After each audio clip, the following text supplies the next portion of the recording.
Welcome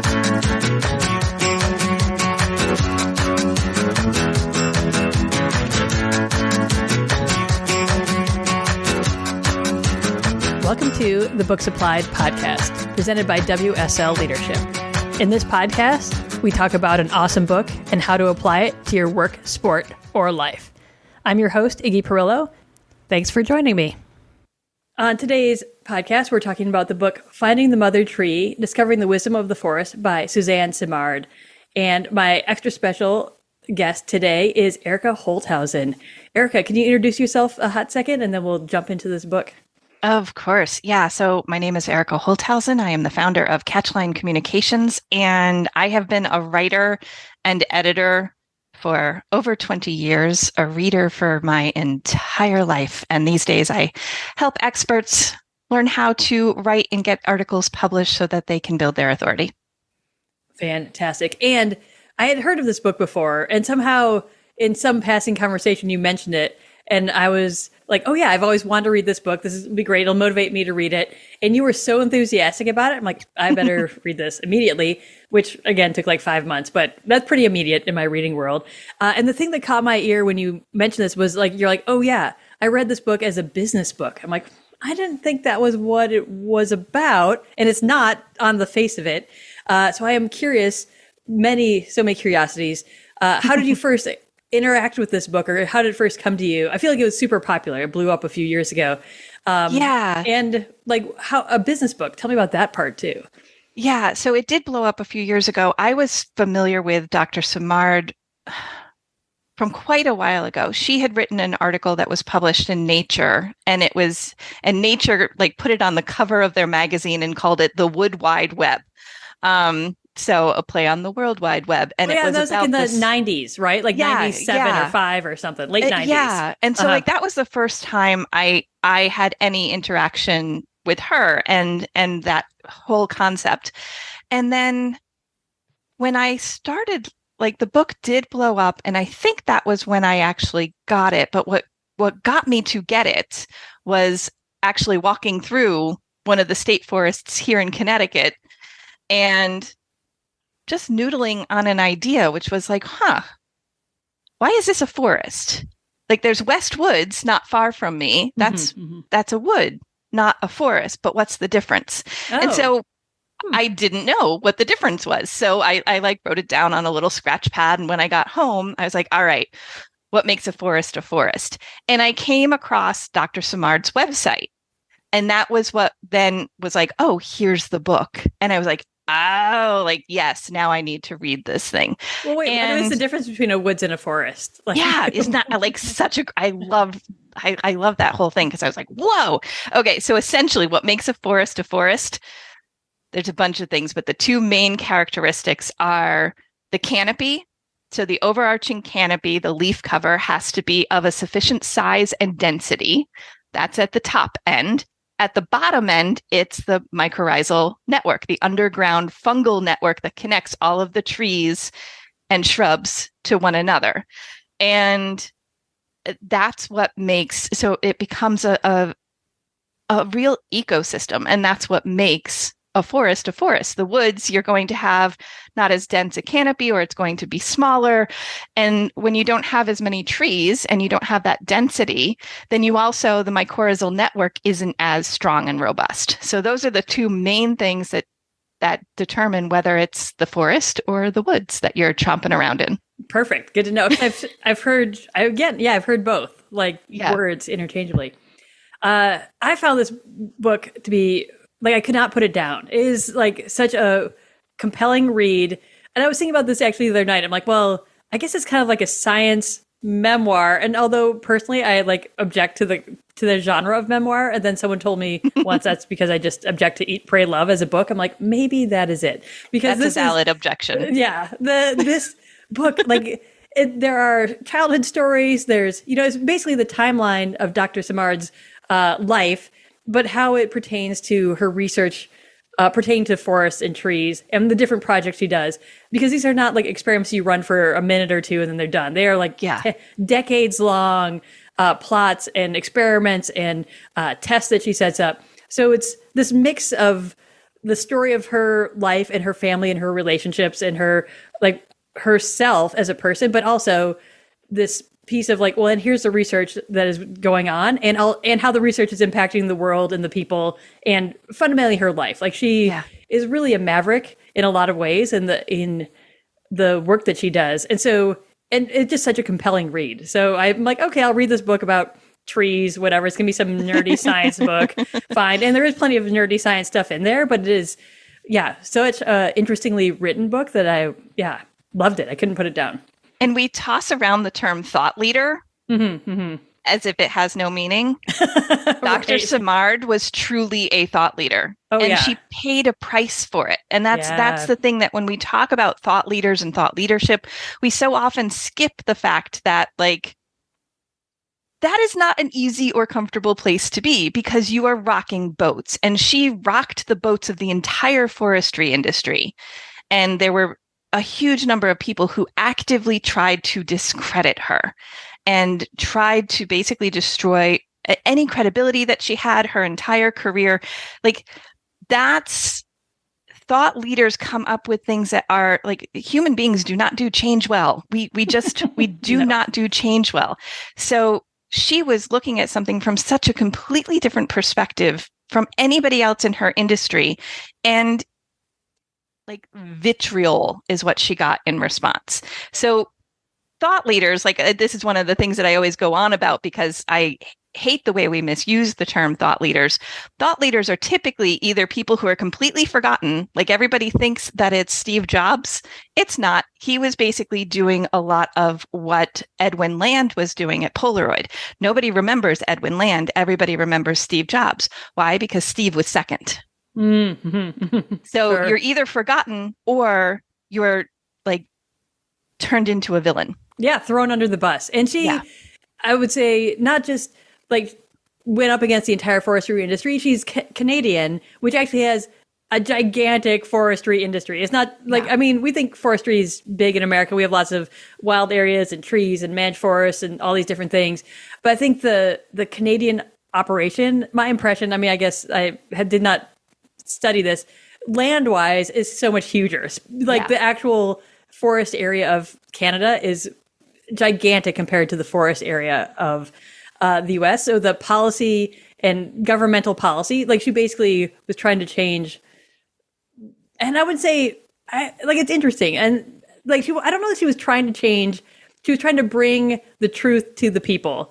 And I think the result was change. Like at first she was like, I just need to figure this out. Like, I'm super curious. She does a great job of describing just how she's describing what's happening in these experiments. She's setting up in different test plots, and how she's just really trying to explore these different ideas. And some work out and some don't. Like there's, she's trying to do really good science and be a good scientist.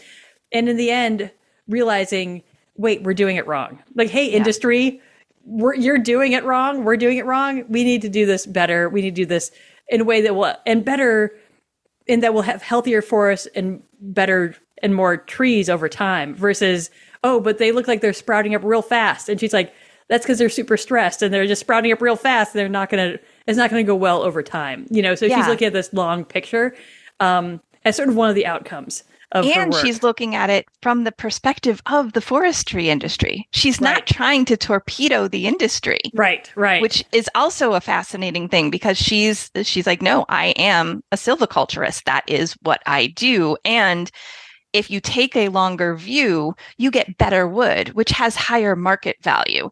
And you still have like really healthy trees and healthy forests and healthy ecosystems. And all of that is a positive. So we could do this completely differently, and benefits are all around, as opposed to, just cutting down everything on the face of the planet, like bombing the crap out of the land with chemicals, and then having monocultures that don't do well. So that was the other part that was fascinating, is she's, as much as people, those who wanted to discredit her would kind of be like, she's a tree hugger, like, let's ignore her. She really, she is, but she isn't. She totally gets like, no, this is a financial thing. This is an industry. This is a company. This is a business. but we can do it better, and we can work with the system as opposed to against it. We can actually have the trees help us do better. Absolutely. And she worked for the equivalent of the Forest Service in Canada. She wasn't some weirdo, just in her backyard cooking this up. She worked for the government agency that managed the forest. Like that was her job. And she then taught at some universities and like continued her research that way. But that was the bulk of her training was literally working for, the forest department and the people who are in charge of managing the forest. And you're correct. It's the forest for timber sales. It's not the forest for wildlife, for hunting, for recreation, for any of those things. Her goal was healthy forests to make money for the people down the road, right? And that was her entire history from a family perspective, because her grandparents were, like that's what they did. They chopped down trees, and the trees went down the river. And so she talks a little bit about that as well. Like this was a way of life for her. It wasn't just, she's not chaining herself to trees and, doing any of that. It's no, I want to do this, but we can do it better. And why is it that my family was able to basically harvest lumber and the forests were healthy? And now the way we're doing it, like it's a hot mess. So why? Yeah. And not just a hot mess in that the trees growing back are a mess. There's landslides, there's erosion. I mean, all the different parts of the ecosystem are affected. And she comes from this. I love the stories, by the way, of her family, the logging days of her family, from like her uncle and her grandpa, and I think her dad to an extent, to talk about, building building the ice dams, getting the log dams up there, blasting with dynamite so that the logs come shooting down the flumes into the lakes, pulling them out of the lakes, sending them to the mills and things like that. All pretty much by hand, by like simple mechanized, tools. It is moving. It makes you realize like moving a giant tree is a lot of work. Like and terrifyingly dangerous. Right. Everyone, she's like, oh, they are missing two fingers. Like, oh, a thing hit their back and now they can't walk. Tons of workplace accidents, as they would say, like tons of injuries. Yeah. Ooh, like everyone's like, oh yeah, they got their hand pinched in the chain. They would like wrap chains around the logs to drag them.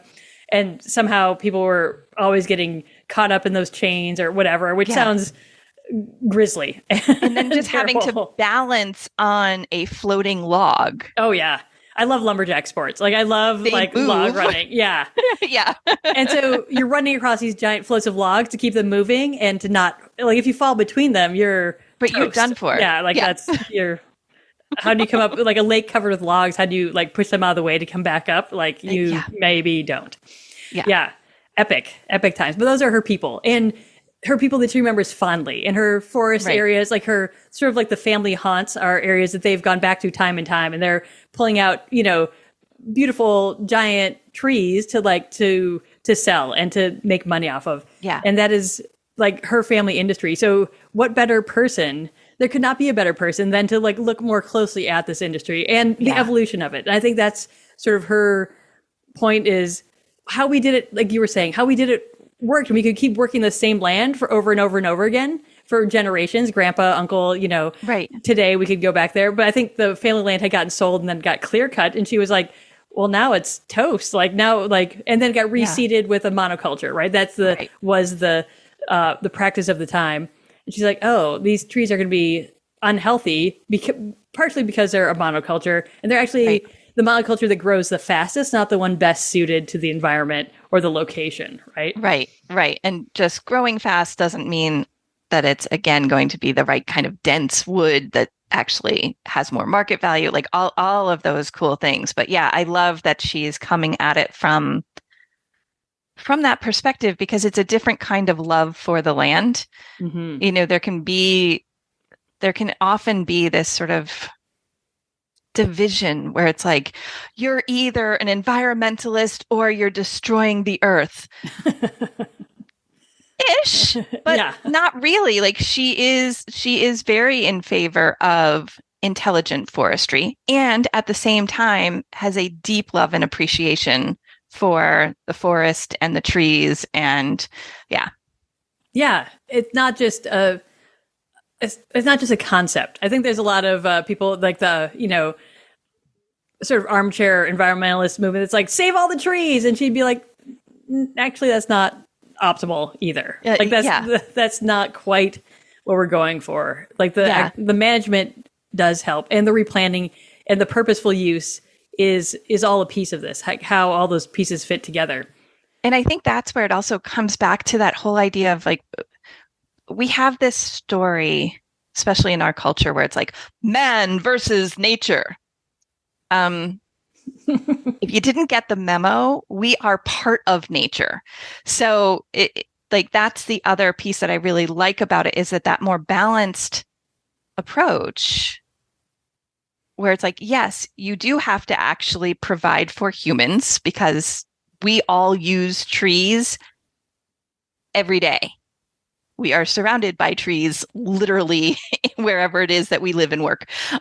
So it's just that's one of the other things that kind of struck me, is that it's like, okay, the more we can remember that we are a part of nature, and if we are working in conjunction with nature and remembering some of the lessons, because that was one of the other things that struck me, is just how much a forest is a community. And there's that whole idea of collective care. And it's like, we could learn a thing or two from the trees. So absolutely. And I definitely wanted to get into that more. Let's talk about some of her truly revolutionary discoveries, because I think there were so many in this book that, really the 90s, early 2000s were kind of, she was doing a lot of her work. I think this book came out in 2021. So it's been around for not very long, but like a few years. But her research is, 40 years old. Like, it's been around for a bit, 30 and 40 years old. Let's get into some of her actual findings. I think now we're like, oh yeah, obviously. Like, oh yeah, clearly that's like what it is, these things that we've absorbed in. And let's go in. Yeah, but it was so revolutionary at the time. Like the first big thing was realizing that fungus under the earth connected all of the trees and was not just a connector, but a transmitter. So the idea that, and across species. Mm-hmm. So the idea that one tree could share resources with younger trees or with other trees that were, that just needed more help. They may have ended up landing in a place that's like not ideal for them. But if there's another tree connected to that network, that tree can provide resources. And one of the others was, the trees communicate and share resources through the fungal network, but also through things that are released into the air. And that's pretty much as scientific as I can get about it. Mm-hmm, but it's basically if a tree is attacked by a fungus or an infestation of a certain type of bug or something along those lines, the trees can actually warn other trees about what's happening, so that those other trees can start to produce something or hold on to whatever in their nutrition they can hold on to that might fight this thing. And it's just this fascinating, it's such a fascinating idea, and the depths of it and the intelligence behind it goes so much further than what anybody originally thought, herself included. Oh, yeah. Yeah. I think the part that was just mesmerizing for me, she talks, basically, this is like the super slimmed down version, but there are evergreen trees and birch trees, right? And so birch are not evergreens. Evergreens are evergreens. Pines of various species. She's much more specific and scientific about it. And people think that the birch trees are garbage trees. Like, essentially, the wood is not great for much. They get rotty and punky and gross pretty quickly, but they grow at a different rate than the fir trees in the area that, right, they grow faster.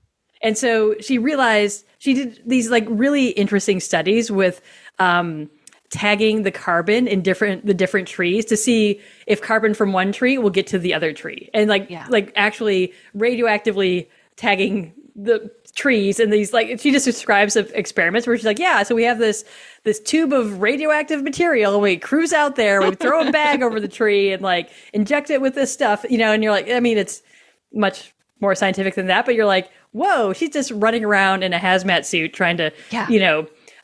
tag the carbon within the trees. And so then she could see like, oh, I tagged this tree, but I found it in this other tree next door. Like, obviously they're connected. So she's establishing these networks. And then later realizes that at certain times, the spruce trees will feed the birch trees because they want them to grow faster, provide some shade for the little baby spruces. But then later, as the spruces get bigger, it flows back the other way, and the birches are like supporting the cedar tree at a later life cycle. And so it's not just that, like, oh yeah, water flows downhill, whatever. The spruce goes so that, like she talks about the deficit of carbon and nutrients and different things, but those deficits change over time, and they shift. Like the actual who gets the nutrients goes to one species of tree at a certain like life cycle time, then back to the other. And you're just like, holy crap, they're talking to each other. Like they're actually communicating. Yeah. And the whole industry was based on the idea that, oh, that's a competitor. Yeah. We have to kill the birch because it's competing for light and resources for the spruce. And yet it was not competing. They actually worked very well together, and it would protect the younger tree and everything that you said. So it was like, that just blew the entire idea, the survival of the fittest and competition reigns supreme. And, that's another place where it's like, maybe we could all kind of come to terms with some of that. Right. Maybe we don't have to destroy other in order to win. Maybe we can collaborate more. Yeah. And so the practice was to dump herbicide all over the place that would kill off the birch trees, but not kill off the spruce trees. So they're just wiping them out, like poisoning the land, which was also other things aren't growing, like different, they're pretty targeted. So you could poison one type of tree, not the other, and then plant the one that you wanted to have grow, which was often, again, not quite the right species for the location and environment, but like the one that grows fast. So that's fine. Yeah. And that the industry was very slow. As she described, decades of going to meetings, going to, sessions, literally just doing her research and publishing, she has to make a decision at some point. She's like, I actually need to publish this work because it's not reaching the people within my industry. So I need to like, hey, rest of the world, do you see, and other people are doing similar work in different places in Finland and, stuff like that. So she's not like alone, but like, she's pretty alone on the scope and the magnitude and the depth of the work she gets to do over time, for sure. Yeah. Yeah. It's phenomenal. The other part you mentioned is the how the trees are getting like there's a harm, like an infestation of something comes to trees. They can communicate with each other, and then within an area, help each other build up things. Another part that I forgot that I was just thinking of, she planted. There's like a zone around trees where she's like, oh, this is like the fungus network of this tree. And she talked like the mother trees have these wide networks that spread out to other trees around them. And they can just determine if a seed that's growing, if a little sapling is from their own seeds or not. Like they know it could be the same species, but she studied these different, different spruce trees in the fungal network of a single mother tree, and they know which one is their tree and which one isn't, which is and so they provide a little bit of preference to like, well, that's my child, so I'm going to make sure that they're okay before I send any resources to this other child. The stranger of the same species, and these are the same species of tree, right? Just seed from another tree down, across the who knows where, across the field or across the forest. Yeah, fascinating. Tell me about the business lessons that you pulled out of this book, or like, what does this mean to you in terms of, the world of business? Yeah. So it's so funny because part of this, trying to figure out like the best way to tell the story. So I'll go back to like when I was hanging out in the woods and was like, what's the difference between a forest and the woods? And then like finding this book and then thinking about it in terms of, oh, that's what defines a forest. Cool. That forest analogy has become the analogy I use for what is a body of work. When you, as a consultant, a business owner, a coach, are creating a body of work, like what the heck does that mean? And so I equate each part of the forest with a different part of body of work. And briefly, it's basically, okay, so you've got the canopy above. That's what one of the things that makes the forest the forest. That canopy is the reputation you are trying to build. It is the thing that you want to be known for. And then what creates that canopy are all of the mother trees. In the forest, the mother trees are the oldest and largest trees in the forest. They're kind of like, they hold the thing together. And those are the themes that you write about, that you talk about, that you create programs around. So the themes are the mother trees. And then you have the smaller trees and shrubs. And those are all of the topics that fall under the themes. And the themes create the canopy. And then you have, and I this part is probably my favorite because I get to call you fungus. Then you have the mycorrhizal network, that underground fungal network. That's you. That's what you are bringing to it. It's your expertise and your experience-based expertise. It's your perspective. It's you that ties the whole thing together. So when I came up with that kind of analogy, I was like, oh, I really like this. And it made it make sense, because I was really struggling to define, like, what do you mean by a body of work, and what are the things that shouldn't be in it, and what are the things that should be in it. So that was part of it. And then, gosh, it was probably the next year or so, I started working with a coach and came up with my signature method, and it spells Silva. I basically looked for words that had the right letters in them, found that word, then looked that word up. Silva is a noun. It's the type of trees within a particular forest. And then on one of my other times reading Finding the Mother Trees, I read a line about she's a silviculturist. And I was like, oh, and like that worked again with the analogy, because as experts who are building our reputations, we are also silviculturists. So you kind of have to manage your body of work. You have to weed out the stuff that's not good or is going to do damage. You have to make sure that you're nurturing all of the things that do work well. And so it kind of became this whole huge, like, oh, that's a very cool analogy. And yeah.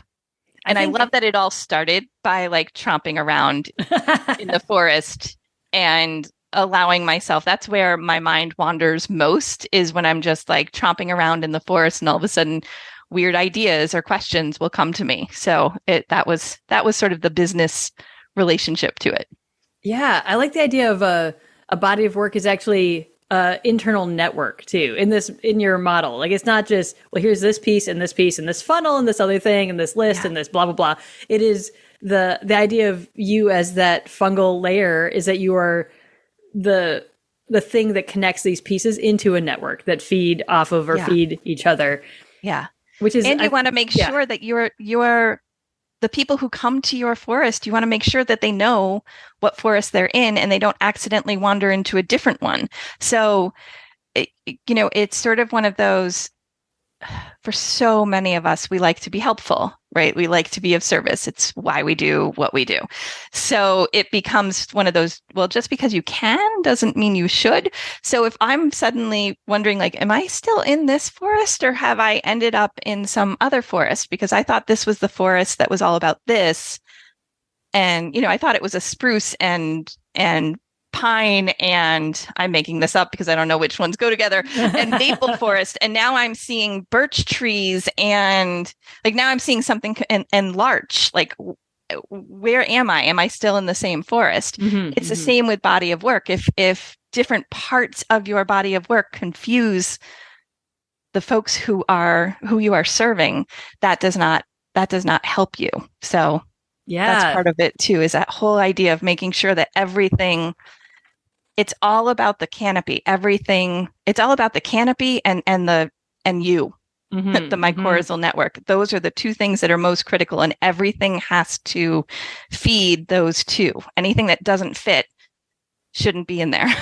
Right. And I suspect you also have experience with folks who are really on that revolutionary edge of things, trying to get things out there, like in the same way that Dr. Simard was like truly revolutionary in a way that people's brains did not compute. And then they came back to try to destroy her credibility and things like that. So I don't know if that's the same for the folks you work with often, but I'm curious what lessons you took from this book in terms of that that revolutionary nature of the work people are doing. And I think we both have a great appreciation for people doing their unique style, their unique thing, their unique niche, their unique, like method, their unique, way of putting pieces together and focus and things like that. But I think to be so revolutionary, to say like, hey, industry, you're doing it wrong is a whole nother layer, right? Yeah. I'm curious to hear your thoughts on that you've seen. Well, and first I'll say it's not for everybody. Right? Yeah. Like if the idea of being lambasted is like not your thing, then maybe you're approaching a revolutionary idea differently. And you have to be more careful about it. But you don't have to be a thought leader to be a thoughtful leader. You can have great ideas. You can be of service. You can provide people with shifts in their mindset and thinking that do have an impact, even if they're not full on revolutionary.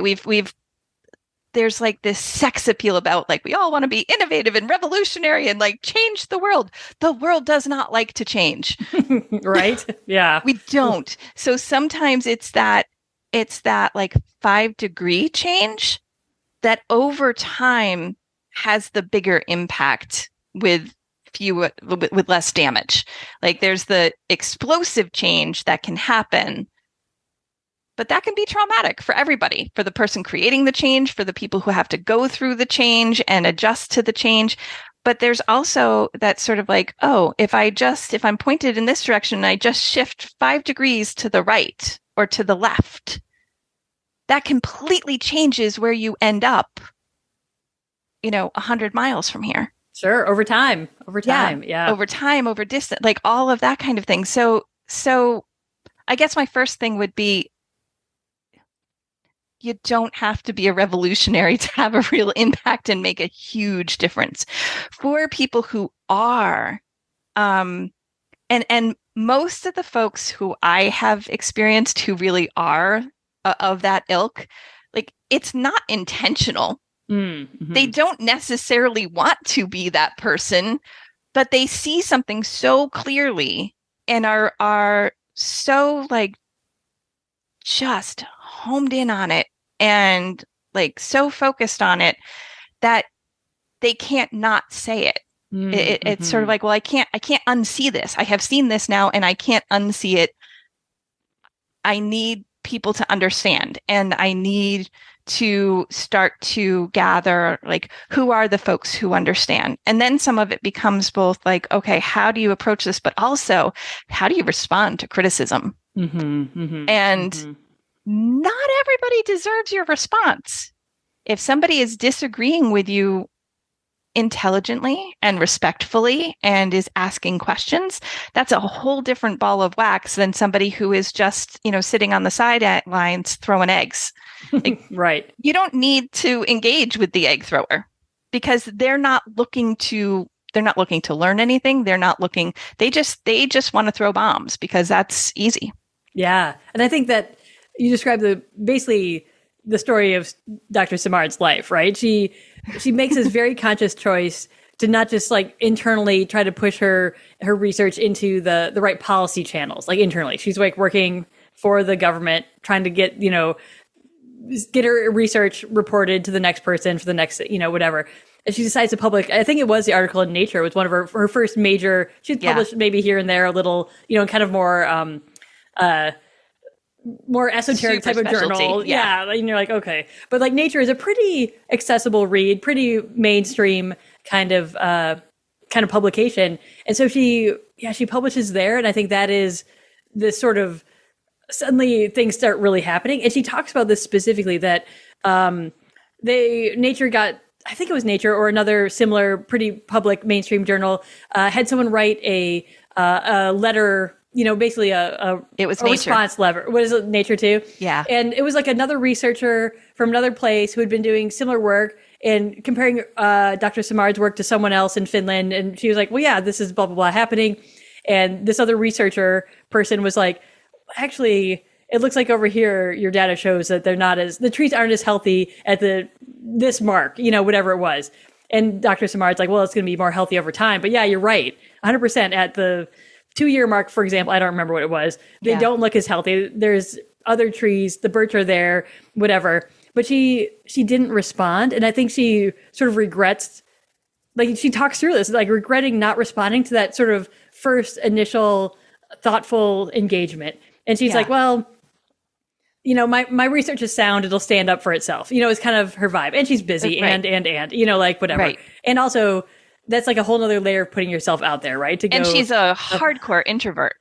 She does not want any of this. Like she wants to hang out with her trees and her like research buddies, and the rest of the world can just go away. Yeah. So But then she's like, oh, this actually, by her not responding, then that actually gave more credibility to the critic, essentially. That the critic was like then presenting at other spaces. Then, you know, like there's a story about how she and this other fella are both at some conference presenting, and she tries to get their attention to talk to them. And they won't even look at her. You know, they won't even acknowledge her. And she's like, well, that sucked. You know, like, you know, it's a very, like that's one of the things I appreciate, the very personal like way. Not you're just like respond to your critics. She's like standing there waiting to talk to them.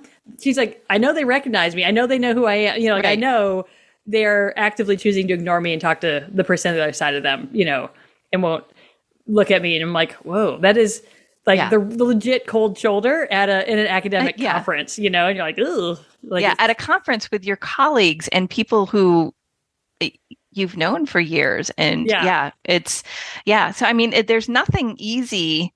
This is why I get upset when people just throw the term thought leadership around, because there is nothing easy about being a thought leader. You are going to get criticized. It is not going to be easy. It is also not the only way to make a difference. Absolutely. Absolutely. I think we need to shortly wrap up this conversation, which has been super fun and exciting. Are there any other parts of the book that you're like, wait, that other thing? Oh, wait, hold on. That other point. Any other hot points or other ideas? I think we've hit the main ones in my mind. I think we've hit the main ones too.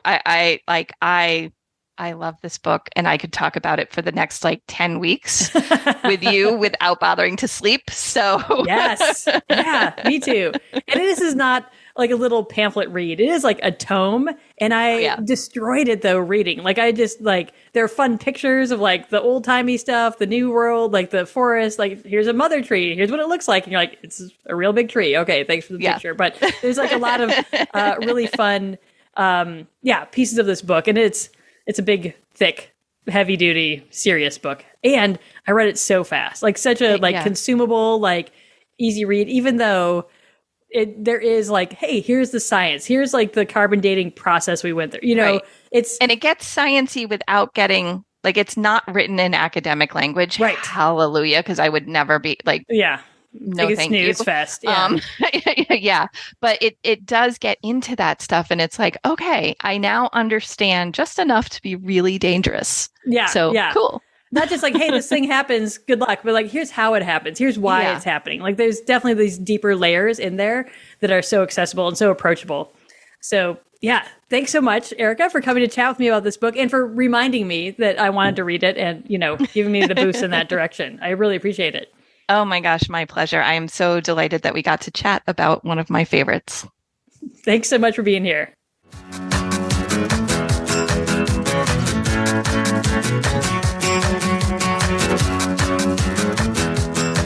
Thanks for joining us for this episode of the Books Applied podcast.